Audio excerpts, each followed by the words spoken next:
Hello. So I have started the Tainted Cup. So this was on when I did a video talking about new releases that sounded really interesting. This was on the list for me, but when it came time, when the book was released, I didn't pick it up immediately like I thought I would, because, okay, everything about this book sounds right to me. I absolutely love the pitch of it, which is that an imperial officer, I think it was, someone really important, is found dead with a tree erupted from his body. And the comp title for this was Piranesi. So I knew it was going to be very strange, odd. The magic was going to be a part of the story and a part of the world. And just, it hit so many buzzwords as far as atmospheric. I love a good atmospheric, the magic feels bigger than us, what's going on here kind of feel.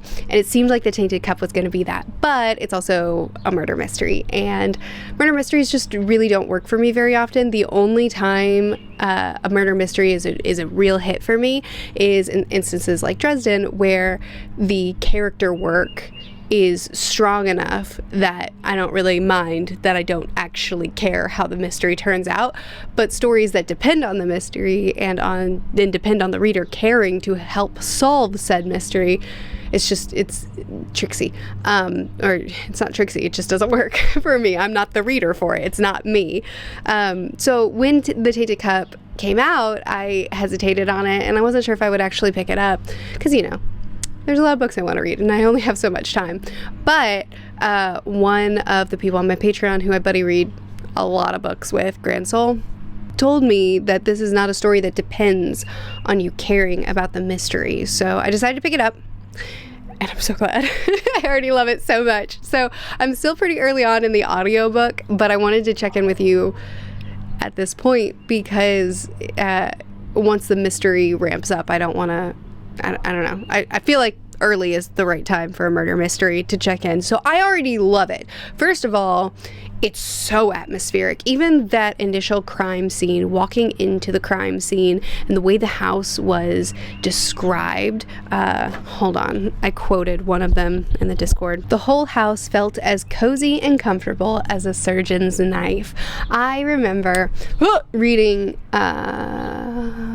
Foundry Side. I remember reading Foundry Side, and one of my favorite things about that book was the way the magic was described, the way the setting was described, and the way the characters interacted with the setting through their magic. It's still, even though I have a terrible memory, and even though I read that book years ago, it's still burned into my mind, the visuals of the way the main character would touch the ground and then just get a map of the layout and how that assisted her in thieving. Anyway, the Tainted Cup is much the same, where the settings and the layout and everything are described in a way that just really works for me. But then also, plant life is a huge part of this story, a huge part of not just the murder, the tree erupting from the person. It's a huge part of the visuals, the setting, the world, the mechanics of this world.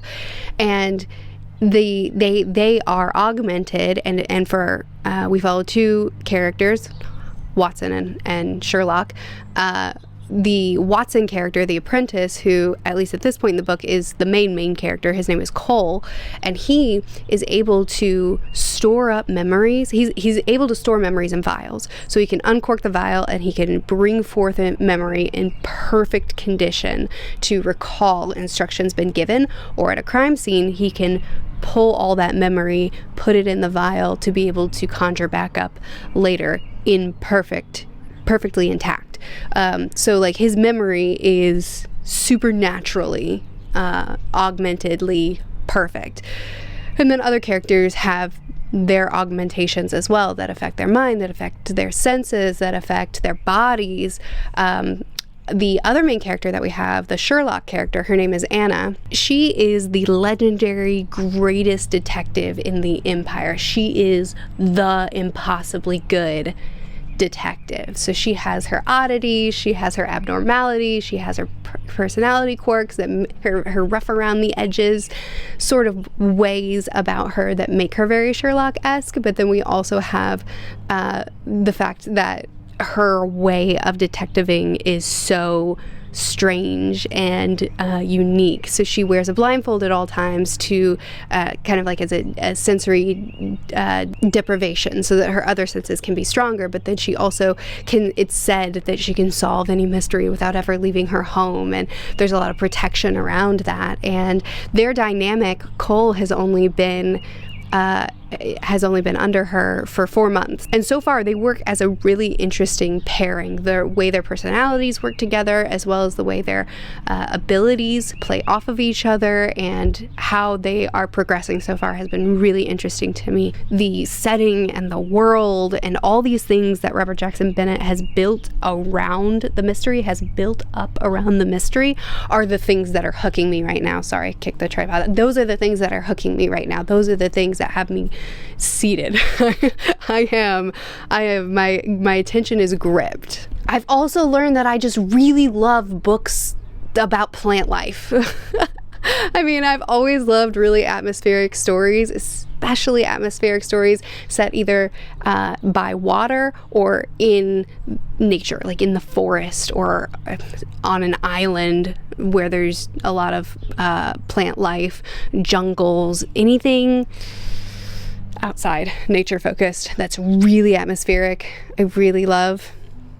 And Annihilation, the nature growing up and taking over was just, it was perfect. And now I'm really, really loving this setting as well, which isn't anything like Annihilation, but the bio side of it is just really playing a key role to things. Also, there's Leviathans. I forgot to mention that. There's Leviathans here, or Titans, these giant creatures where their blood can be used for magical properties. There's a lot going on in this book outside of the mystery that make me, I memean, this could be a 5-star book. I'm not that far in. Be quiet, Murphy. You don't need to.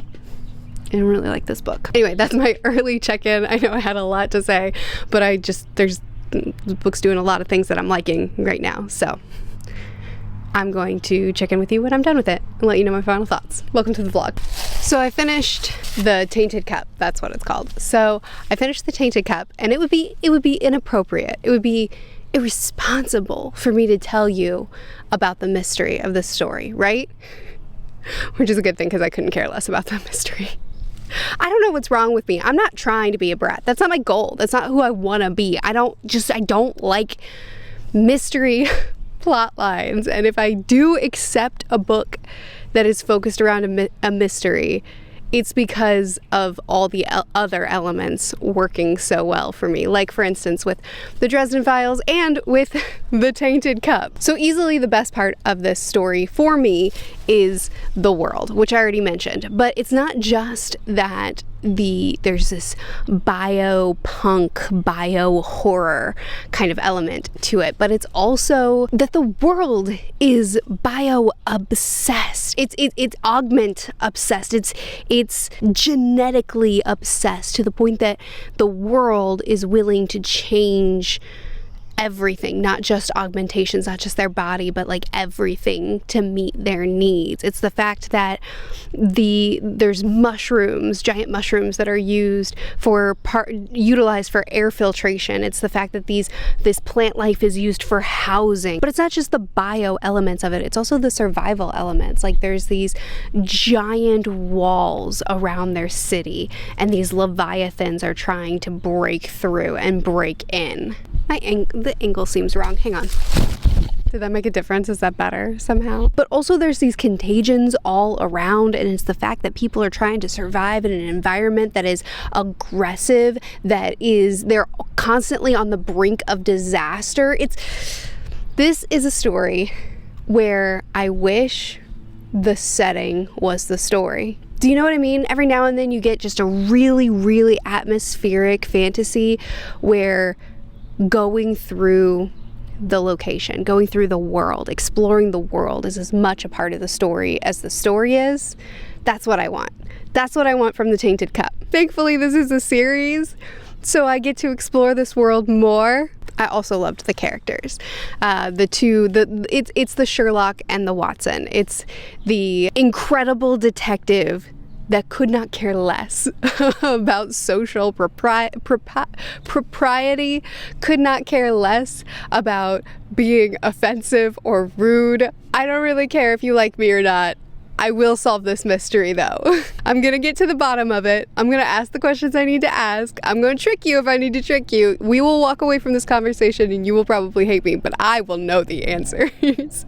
And then we have our protagonist, Cole, he's narrating the story, but he also has his own secrets. He's got his own stuff going on that we get to work through as well. And then there's the mystery, and I didn't really pay attention to that part, and I'm really sorry about that, but also I don't think there was any hope that I would have. I will say, usually when I read a mystery, I DNF it, or I come out of it irritated that it was a mystery. And that's a me problem. I acknowledge that. It's not the book's problems. It's not your problem. It's no one's problem but my own. I'm the problem here. I get that. I don't know what it is about my brain that so vehemently rejects these types of books. But this book was not rejected. This book was loved, despite the genre that it was participating in. Anyway, The Tainted Cup is a book that I loved despite itself. I loved everything but the mystery, but I bet the mystery was great. So if you like mysteries, I bet you'll think it's great. I'm just not the one that can tell you if it was good or not. Next book I'm going to start is a nonfiction. It's called Among the Braves, and this is following the history of Hong Kong from the Chinese Revolution to relatively current, I believe, and it's following individual stories of people who rose up, who fought. I don't know, I haven't started it yet, but I read Wild Swans recently, which was the Chinese Cultural Revolution. It was following 3 generations during the time of before the revolution, during, and then escaping from. And now I'm going to read Among the Braves. So I don't know if I'll finish it by the time this vlog ends, but if it does, I'll see you in the next clip. I finished Among the Braves. This nonfiction is written by journalists, reporters, who are telling the story of 4 Hong Kongers who were key participants in the 2019 protests and in the movement that happened in Hong Kong and what drove the results of a lot of things. It's their stories. This nonfiction, it's a wealth of information from the history of Hong Kong, British colonization, the history and relationship between Britain and China with Hong Kong and how that's changed over the years, the beauty of Hong Kong, the prosperity of Hong Kong, how quickly things can change. It's really a story of the history and the beauty of this city and its constant struggle to keep its identity and its freedom. This book does such a good job of really connecting you to the stories of the individuals,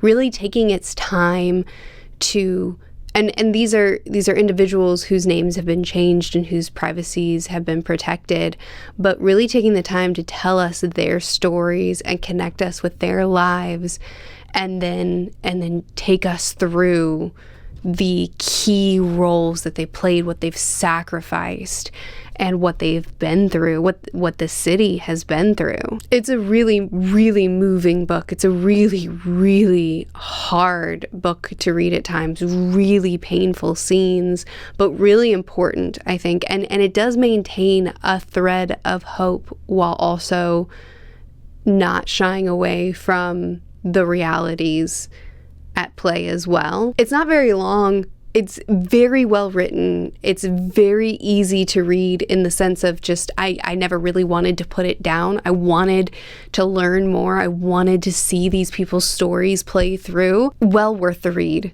in my opinion. Well worth the read. So those are the books that I read this week. I read a fantasy mystery, The Tainted Cup, and I read Among the Braves, which is a nonfiction about Hong Kong.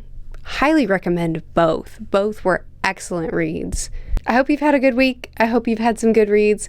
Please do chat with me more about either of these books in the comments if you feel like it. I'll see you again soon. Bye.